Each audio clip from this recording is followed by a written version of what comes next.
மறக்காம சப்ஸ்கிரைப் பண்ணிக்கங்க. நன்றி. Hi friends, welcome to serial AA. வாங்க வீடியோக்குள்ள போகலாம். என்னுடைய சேனலை ப்ளீஸ் சப்ஸ்கிரைப் பண்ணிட்டு பாருங்க. அப்பதான் என்னுடைய வீடியோஸ் உங்களுக்கு நோட்டிஃபிகேஷனா வரும். மறக்காம பெல் ஐகானை கிளிக் பண்ணிக்கங்க. முடிஞ்சா ஒரு லைக் போட்டுக்கோங்க.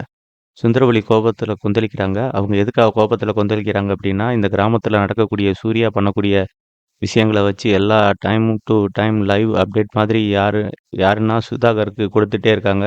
அதாவது சூர்யா வந்து நந்தினிக்கு, நந்தினி அப்பாவுக்கும் அந்த குடும்பத்துக்காக விரிவா உடைக்கிறது, இந்த குடும்பத்துக்கான கஷ்டப்படுறான் அப்படின்ற எல்லா விஷயத்தையும் இந்த சுதாகர் போட்டு குடுத்துர்றாங்க. அப்படி போட்டு குடுத்ததுக்கு அப்புறம் தான் இது வந்து சுந்தரவல்லிக்கு இன்னும் கோபத்த அதிகமாக்குது. அதாவது ஒரு பக்கம் சூர்யா மேல அவங்களுக்கு கோபம் இருந்தாலும் தன்னோட மகன் அப்படிங்கிற நினைப்புல அவங்களுக்கு வந்து சூர்யா மேல ஒரு பாசம் இருக்கு.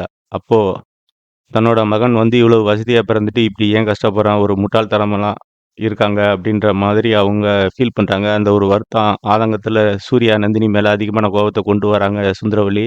இப்போ இதுல அருணாச்சலம் தான் அழகா பேசுறாரு. என்ன அப்படின்னா, நல்ல விஷயம் தானே சூர்யா பண்ணிட்டு இருக்கான். எதுவா இருந்தாலும் நேர்மையா தான் சூர்யா இருக்கான். அப்ப இதுல எதுக்கு உனக்கு இந்த மாதிரி ஒரு விஷயம்? அப்பா நந்தினி என்ன பண்ணிட்டு இருக்கீங்க? நந்தினி எதுவுமே பண்ணல. அப்பா சூர்யா வ வழுக்கக்கூடிய அவராத்தான் விரும்பி சில விஷயங்கள செய்வான். அப்படிங்கிற மாதிரி அவர் அருணாச்சலம் வந்து சொல்றாரு. அப்போ அந்த இடத்துல அவங்களோட சுந்தரவலியோட கோபம் என்ன இருக்கும்? நீங்களும் அவங்களும் எப்பவும் முட்டு குடுத்துக்கிட்டே தான் இருப்பீங்க. அப்படிங்கின்ற ஒரு கோபம் அருணாச்சலம் மேல இருக்கத்தான் செய்யுது. அப்பா இவங்க எல்லாரும் இப்போ க்கான பட் இவ்ளோ இவ்ளோ கஷ்டப்பட்ற போறாங்க. முதல்ல வந்து யார் அருணாச்சலம் நான் போக போறேன் அப்படின்னாரு. ஆனா பின்னாடி சுந்தரவலியும் போய் தான் ஆவாங்க. அப்ப அங்க போய் பார்க்கும்போது, அவங்களுக்கு சில அதிர்ச்சியான விஷயங்கள பார்ப்பாங்க. என்ன அப்படின்னா, அந்த காவடி எடுக்கிறது இந்த மாதிரியான விஷயங்கள்லாம் போயிட்டுருக்கு. ஒருவேளை இந்த மாதங்கி கூட போனாங்கன்னா, இன்னும் சுவாரஸ்யமா தான் இருக்கும். ஏன்னா, மாதங்கி வந்து இந்த கூட்டத்துக்குள்ள மாஸ்க் போட்டுட்டு தான் போவாங்க அப்படின்ற மாதிரி தெரியுது. ஏற்கனவே கௌசிக்கும் மாஸ்க் போட்டுட்டு தான் அந்த கூட்டத்துக்குள்ள போய் புனிதாவ காலி பண்ற மாதிரி பிளான் பண்ணியிருப்பான். இப்போ அந்த இடத்துல வந்து மாதங்கியும் கூட்டத்துக்குள்ள ஒரு மாஸ்க் போட்டுட்டு அப்படி அங்க சுரேகா இருந்தாங்கன்னா, கண்டிப்பா மாதங்கிய பிடிச்சிருவாங்க. அப்படி அப்படின்னு ஏன்னா இந்த மாஸ்க் போட்டு தான் மாதங்கி வந்து சுரேகாவ அடிக்கிறது, சித்திரவதை பண்றது, இந்த மாதிரி எல்லா வேலையும் பண்ணியிருப்பாங்க.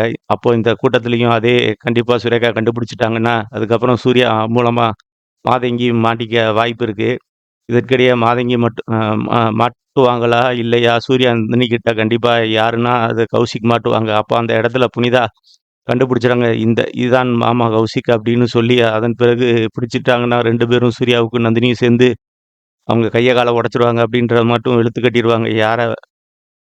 அந்த இடத்துல வந்து யாருக்கு எஸ்கேப் ஆயிருவாங்க. சுதாகர், பரமேஸ்வரி அவங்க எல்லாம் எஸ்கேப் ஆயிருவாங்க. மாதங்கி எஸ்கேப் ஆயிருவாங்க. இப்போ அதுல மாட்டிக்கிட்டு ஜெயிலுக்கு போறது வெறும் கௌசிக்கா தான் இருக்கும் அப்படின்றது தெரிய வருது. எது எப்படியோ இருந்தாலும் இது கௌசிக்க பொறுத்தவரைக்கும் அவங்கள காட்டிக் கொடுக்க மாட்டாங்க அப்படின்ற மாதிரி தெரியுது. அதாவது மாதங்கி இந்த பரமேஸ்வரி, சுதாகர் எல்லாம் காட்டிக் கொடுக்க மாட்டாரு. இது எல்லாமே நானா தான் வந்து புனித வாங்குறது வந்து அப்படின்ற மாதிரி சொல்லி தப்பிச்சுருவாரு. இல்ல ஜெயிலுக்கு போவாரு அப்படின்ற மாதிரி தெரியுது. மறக்காம சப்ஸ்கிரைப் பண்ணிக்கங்க. நன்றி.